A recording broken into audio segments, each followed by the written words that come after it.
Sebab dalam visi itu ada value, ada nilai yang diperjuangkan, ada juga manfaat yang hendak diwujudkan dan ditinggalkan untuk semesta. Ada pula harapan besar agar di kehidupan yang abadi kita berada di tempat yang tinggi, dimuliakan oleh Sang Maha Kuasa.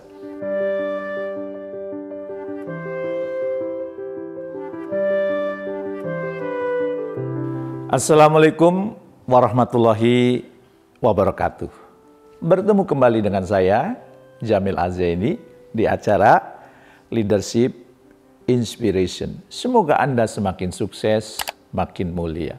Harta tahta kata cinta Anda semakin meningkat, dan di saat yang bersamaan, harta tahta kata cinta yang Anda peroleh dijadikan sumber manfaat buat orang-orang di sekitar Anda. Beberapa orang pernah mengadu kepada saya, Pak Jamil, saya sudah membuat visi atau mimpi hidup saya. Kehidupan terbaik yang ingin saya perjuangkan, ingin saya wujudkan. Itu sudah saya buat. Tetapi yang terjadi bukanlah semangat. Saya justru down dan mengalami demotivasi. Di mana salahnya Pak Jamil? Apakah Anda juga pernah merasa membuat resolusi, membuat visi misi yang didapatkan malah bukan semangat, tapi malah demotivasi? Oke, iya. Membuat visi itu memang bukan hanya sekedar menulis, ya karena ikut seminar atau training. Bukan pula ikut-ikutan orang lain. Menyusun visi itu perlu kesadaran diri. Dan yang terpenting juga menggunakan kerangka yang benar. Dalam perjalanan menyusun dan merealisasikan visi atau mimpi hidup, saya mengalami beberapa kali perubahan. Saat kuliah dulu, saya pernah menyusun mimpi ingin punya mobil bagus, rumah mewah, dan tabungan miliaran rupiah. Impian itu bukan sekedar saya tulis, tetapi saya juga menempelkan gambar mobil mewah, ya, rumah mewah, dan tumbukan rupiah di dalam lembaran visi atau impian saya yang saya tulis itu. Jadi ada tulisannya, ada gambarnya. Ya. Dan untuk menyemangati saya, hampir setiap pagi tulisan dan gambar itu saya baca dan saya lihat. Saya melihat tulisan dan gambar itu, imajinasi saya melayang jauh, semangat pun begitu menggelora. Dan saya bersemangat untuk mewujudkannya. Namun seiring bertambahnya usia, berbagai pertanyaan muncul di kepala. Lantas, bila saya sudah punya mobil dan rumah mewah serta tumpukan rupiah, so what gitu loh? Apakah martabat dan derajat manusia diukur dari itu semua? Itulah pertanyaan-pertanyaan yang muncul. Dan akhirnya visi saya pun saya ubah. Banyak perubahan, termasuk saat saya mulai terjun ke dunia trainer di awal tahun 2000-an. Ya, saya terjun mulai latihan ICPC menjadi trainer, saya membuat impian hidup saya membuat visi hidup saya yang baru, yaitu apa? Saya ingin menjadi trainer terbaik di Asia Tenggara. Sejak tahun itu, saya bersemangat memberikan training ke berbagai tempat, ke berbagai negara, bahkan 5 benua sudah saya jelajahi. Baik yang sifatnya pelatihan berbayar maupun yang cuma-cuma. Nah, pada Januari 2026, saya memutuskan full time di dunia training. Saya tinggalkan pekerjaan lama, saya fokus mewujudkan impian saya ingin menjadi trainer terbaik di Asia Tenggara. Bahkan untuk mengingatkan atas visi saya tersebut, tim saya membuat foto besar yang dibingkai dan bertuliskan kata-kata menuju trainer terbaik Asia Tenggara. Setiap pagi saya memandangi foto itu, lagi-lagi perasaan saya gelisah berkecamuk di dalam jiwa saya. Terus, kalau saya sudah mencapai trainer terbaik di Asia Tenggara, so what gitu loh. Betapa egoisnya saya. Menyusun mimpi hanya untuk kepentingan diri sendiri. Nah, setelah melakukan berbagai perenungan, seyogyanya mimpi itu harus punya nilai atau value yang diperjuangkan. Mimpi itu bukan hanya berbicara tentang aku, tetapi juga tentang kita. Apa artinya? Mimpi itu harus memberi manfaat untuk diri pribadi sekaligus untuk orang-orang di sekitar kita. sekaligus untuk orang-orang yang berinteraksi dengan kita. Karena itulah saya lebih senang menggunakan kata visi dibandingkan dengan mimpi. Sebab dalam visi itu ada value, ada nilai yang diperjuangkan, ada juga manfaat yang hendak diwujudkan dan ditinggalkan untuk semesta. Ada pula harapan besar agar di kehidupan yang abadi kita berada di tempat yang tinggi, dimuliakan oleh Sang Maha Kuasa.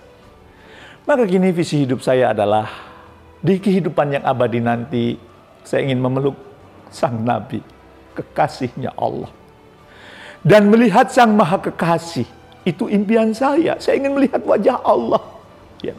Maka kemudian saya memantaskan diri dengan cara apa? Berusaha keras menginspirasi sedikitnya 25 juta orang lebih dan 10.000 diantaranya menjadi kader-kader saya, baik itu leader, trainer maupun entrepreneur yang berkarakter sukses mulia. Kiranya Allah meridhoi dan mengarahkan saya ke jalan ini sebagai amal soleh saya yang saya persembahkan kepada Sang Maha Kekasih. Setiap kali membaca dan menghayati visi tersebut, hati saya bergetar. Rindu saya ingin segera berjumpa dengan Sang Nabi dan Sang Maha Kekasih. Dan untuk itu, saya terus berjuang memantaskan diri agar diri ini layak memeluk Nabi, melihat wajah Sang Maha Kekasih. Dan agar visi hidup Anda penuh energi sebagaimana yang saya miliki, saya juga penuh energi ya, dan juga memberikan dampak positif. Ajukanlah 3 pertanyaan saat Anda menuliskan visi Anda. Pertanyaan yang pertama, apakah keuntungan bagi saya jika visi itu tercapai? Jawablah pertanyaan itu dengan tenang. Resapilah dan masukkanlah jawaban itu ke dalam hati dan sanubari Anda. Temukan sedikitnya 5 keuntungan yang bisa Anda nikmati bila visi itu terwujud. Kira-kira apa? 5 keuntungan yang Anda peroleh jika visi Anda terwujud. Pertanyaan yang kedua. Siapa sajakah pemetik manfaat bila visi itu tercapai? Semakin banyak pemetik manfaatnya, tentu semakin baik.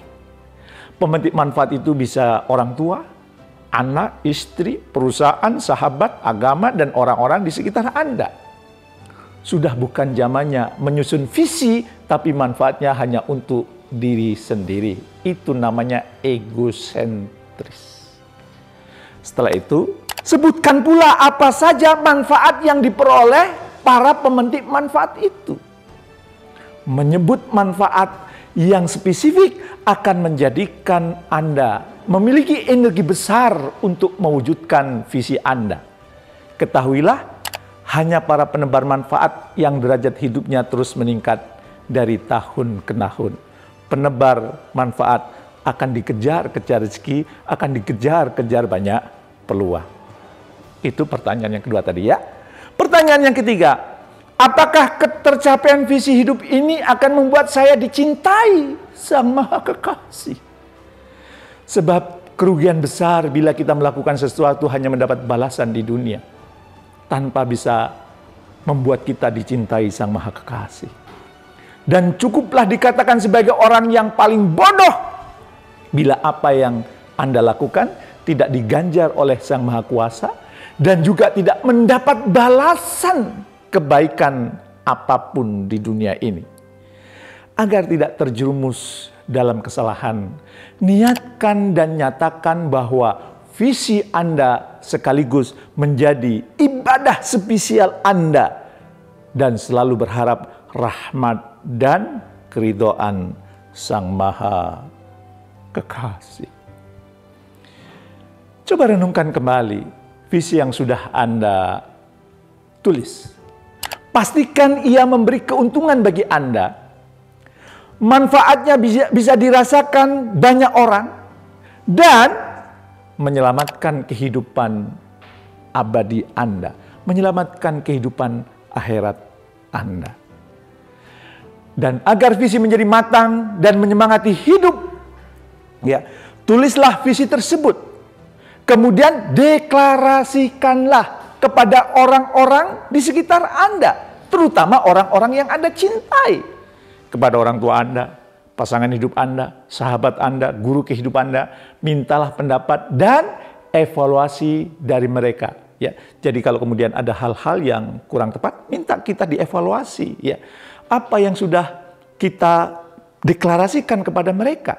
Ya, mohonkan juga mereka untuk selalu mengingatkan apabila langkah yang Anda lakukan tidak mengarah kepada visi yang sudah Anda tuliskan dan deklarasikan. Istri, anak, dan orang-orang terdekat saya tahu persis apa visi saya. Karena berulang-ulang saya sampaikan kepada mereka. Apabila ingin mengingatkan dan mendorong saya berbuat baik, itu jadi lebih mudah bagi mereka. Ya, selalu diingatkan tentang visi yang hendak saya wujudkan. Nah, setelah ditulis, dideklarasikan, ya, untuk memperkuat visi Anda, maka pastikan visi itu terucap dalam munajat dan doa. Karena tidak ada daun yang jatuh tanpa izin yang Maha Kuasa. Tidak ada kejadian di dunia ini yang terjadi tanpa izin Sang Maha Kekasih. Maka pastikan kita menghambakan diri, mengakui sebagai seorang hamba, sebagai seorang makhluk, dan meminta Sang Penguasa semesta untuk membantu terwujudnya visi yang sudah kita buat. Ajukan dengan pernyataan yang beragam, bisa jadi dengan, "Ya Allah, inilah visi hidup saya. Jika ini menambah cintamu kepadaku dan mengangkat derajatku dan menyelamatkan hidupku di dunia dan akhirat, bantulah aku. Namun jika visi ini membuat aku jauh darimu, maka berilah petunjukmu kepada aku." Apabila Anda menjalankan proses sebagaimana saya jelaskan di atas, insya Allah visi hidup Anda semakin hidup dan menyemangati hidup Anda. Sehingga tidak lagi muncul pertanyaan, mengapa saya sudah membuat visi hidup, tetapi malah mengalami demotivasi. Itu terjadi, demotivasi terjadi karena ketika Anda menyusun visi hidup, tidak menjalankan proses sebagaimana yang saya jelaskan tadi. Tetaplah menjadi pemimpin yang benar-benar memimpin dengan menghidupkan visi hidup Anda. Siap? Sukses mulia untuk Anda semua, termasuk tentu untuk saya juga.